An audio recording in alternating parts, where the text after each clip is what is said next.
Yo.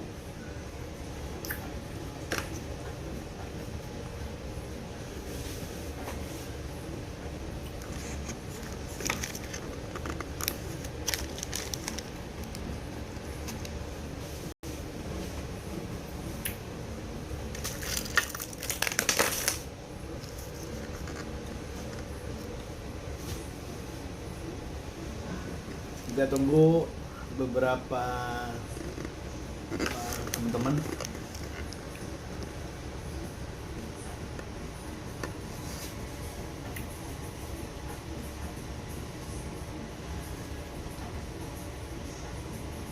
Jadi hari ini kita mau ngobrol dikit lah ya about business diecast yang ada di khususnya di Indonesia ya. Well, bisnis diecast ini sendiri gua rasa sekarang lagi pada booming banget karena dilihat dari perkembangan sellernya banyak banget ya. Macam-macam seller yang ada, seller dari yang sampingan, ada yang serius full di sini gitu kan, ada juga yang apa ya, mulai menyadari bahwa dari hobinya bisa jadi duit gitu. Dari hobi bisa menghasilkan. Makanya teman-teman banyak yang jadi seller, which is karena memang industri ini lagi bagus banget. Industri ini kalau menurut gua ada dibanding let's say kita ngomong 3 atau 4 tahun lah ya. 3 atau 4 tahun yang lalu bisnisnya bagus, cuman nggak terlalu kayak sekarang gitu. Kalau sekarang tuh booming banget karena hampir banyak banget pertumbuhan seller tuh di dunia diecast, gila banget. Dan macam-macam ya, tadi seperti gue bilang ada seller yang memang full time yang cari makan dari sininya 100%. Ada yang cuman sampingan, atau ada yang kolektor memang dia sebagian dijual cuman untuk beli koleksian yang lainnya lagi gitu. Nah, kalau Omers nih sendiri tipe seller atau cuman kolek doang gitu? Well, you guys boleh nanya ke Om Mike apa aja ya. Nah, kalau Om Mike bisa jawab, kita jawab. Yang mau nanya aneh-aneh silahkan. Kalau nggak bisa jawab ya nggak dijawab. Tapi gue mau bilang this business is good as long you in the right circle ya. Kalau circle lo bagus, supplier lo support lo, dan gue rasa you be okay gitu. Karena sekarang buat persaingan tuh nggak semudah ini ya, nggak semudah dulu gitu.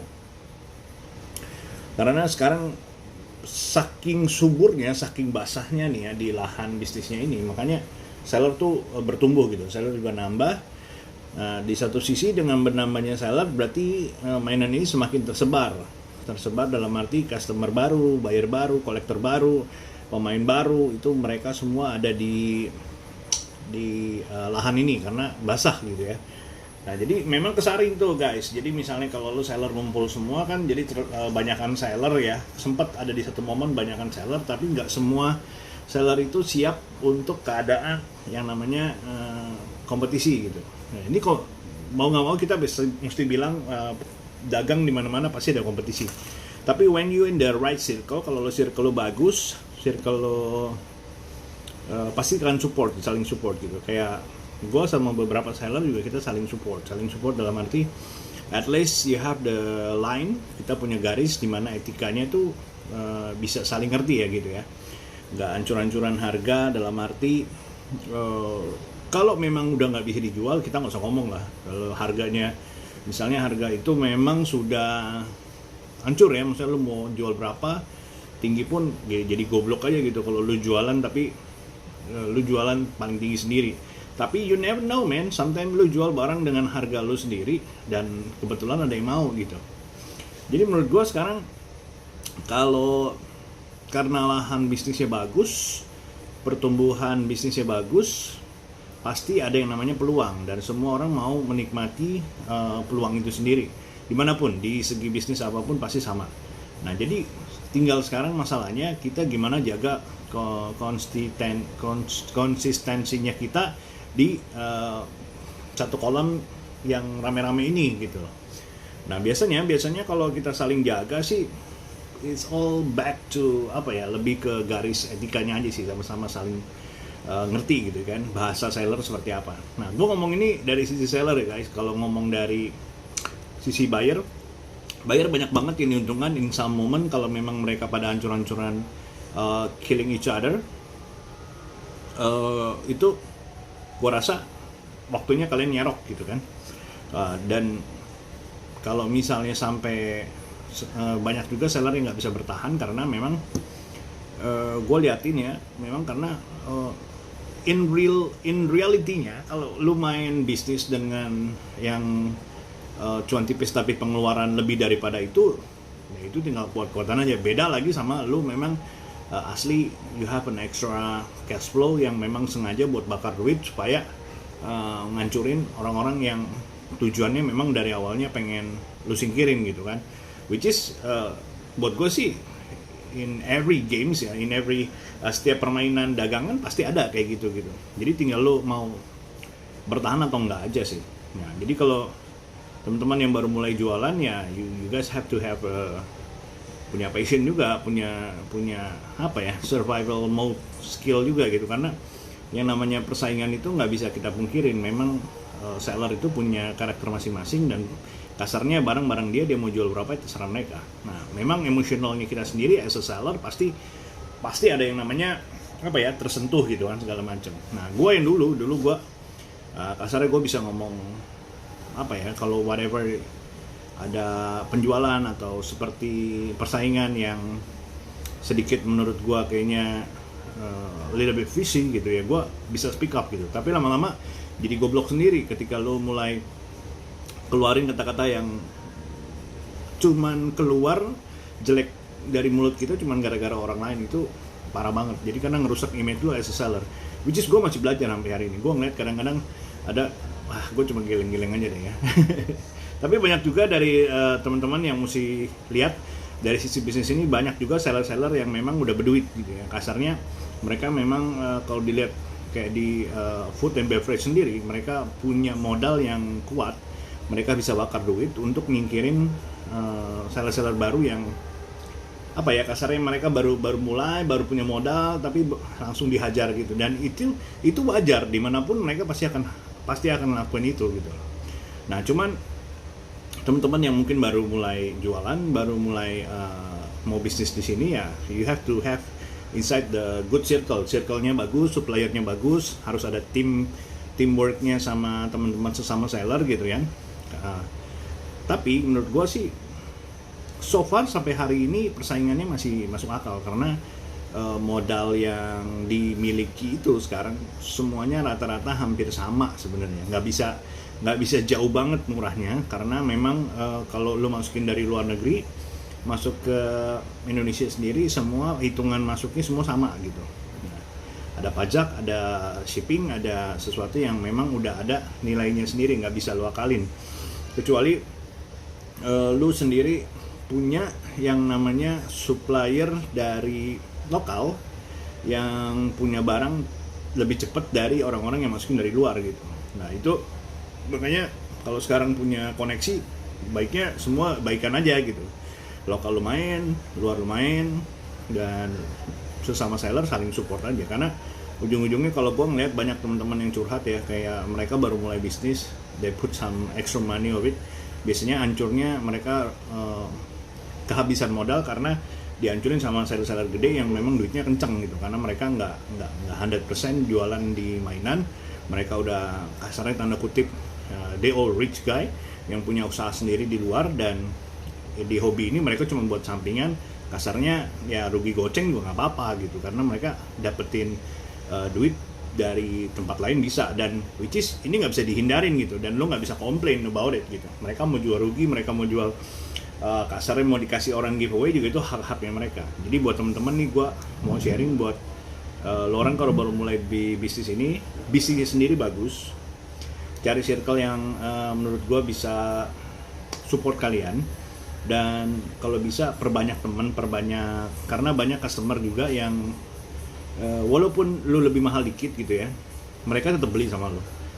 it's a loyal customer, which is like contoh ya, misalnya kayak gue punya barang, gue jual misalnya 650 gitu satu set. Di Facebook ada yang jual sekitar misalnya 575 gitu. Nah, dia ngelihat di sana lebih murah, tapi dia tetap beli sama gue karena dia tahu how we run, how we take care them gitu kan. Jadi mereka nggak langsung beli di sana, mereka tanya ke kita bahwa pasaran segini segala macam dan gini, bisa nggak Komik ngambil sama Komik? Ya bisa aja gitu, dan kita punya hitungannya masing-masing. Jadi which is don't be afraid lah buat ngelangkah buat lo orang jualan. Jadi sebenarnya balik lagi ke kita, kalau lo bayangin nanti ke depannya semuanya seller tahu bahwa kita ini cari untung, bukan yang greedy, maksudnya cari untung dalam arti ada pengeluaran, harus ada perputaran dan segala macam, which is it's gonna be beautiful, man. You know, like karena ini hobi ya, ini bisnis hobi yang menurut gua lebih banyak toleransinya daripada bisnis di luar sana yang lebih gahar-gahar lagi. Mungkin kalau di luar hobi yang namanya caplok-caplokan sih gila sih, emang duit yang lebih kencang, lebih ini. Nah, ini juga buat seller-seller yang if you're a rich guy gitu kan ya, you have to think about orang-orang di luar sana yang cari cuman recehan segala macem. All due respect, jangan cuman mau supaya lu dikenal lu seller, and then lu jual harganya cuman buat ngancurin mereka yang cari duit dari situ gitu. Nah, itu harus pikirin lah. Itu lebih ke etik aja sih kalau menurut gua. Jadi tapi kalau lu mau jual ancur-ancuran ya itu hak lu juga. Kita nggak bisa ngomong apa-apa gitu. So actually basically at the end of this video gua bilang, lo orang kalau ada halangan gitu ya, 1, 2, 3, just keep on walking. Kalau memang 1 item, 2 item, 3 item lo nggak bisa menang, tetap try to survive, and then you have to make a new step. Nanti mungkin di 4, 5, 6 lo akan sukses gitu, lo akan bisa menang. Jangan cari musuh, cari temen. Dagang tuh kalau menurut gua kadang-kadang yang lebih berharga itu relasi daripada cuman duit. Kadang lu punya duit lu nggak bisa punya barang gitu kan. Kadang-kadang kayak misalnya lu belagu gitu ya, lu seller yang belagu banget gitu ya, lu berduit gitu, tiba-tiba ini orang punya barang, dia nggak mau jual ke lu.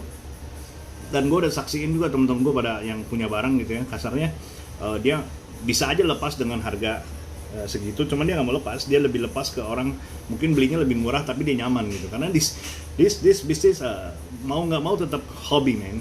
Even at the end of the day ujung-ujungnya duit, yes. Tapi menurut gua jangan sampai kehilangan sense of hobinya gitu loh ya. Nah, ini buat seller-seller yang baru, jadi semangat terus, jangan takut bahwa this business kayaknya bakal hancur, karena banyak yang ngomongin kayaknya wah Hot Wheels sekarang udah susah buat jualan segala macam. Well, enggak gitu. Karena menurut gua orang-orang yang cuman mau cari fenomena dan ngancurin harga dan sekitarnya cuman ini pasti masih punya hati nurani, dan menurut gua someday kalau misalnya semua harganya hancur pun dia juga mau ngapain, rugi terus gitu kan. Karena menurut gua ujung-ujungnya itu kan walaupun jadi sampingannya mereka, itu tetap jadi salah satu sumber yang buat mereka buat nambah-nambahin kebutuhan mereka sendiri. Alright, so 10203 yang gue ngomongin hari ini jangan terlalu dianggap serius, tapi kalau yang bagus ditarik, yang jelek forget about it. Alright, jadi buat yang baru semangat, buat seller-seller yang you already rich, watch your teman-teman di bawah yang masih mau usaha, mungkin they wanna get rich like you guys. Okay, so don't be selfish, and then salam belas mas. Ini nggak ada yang mau nanya nih. I'm out.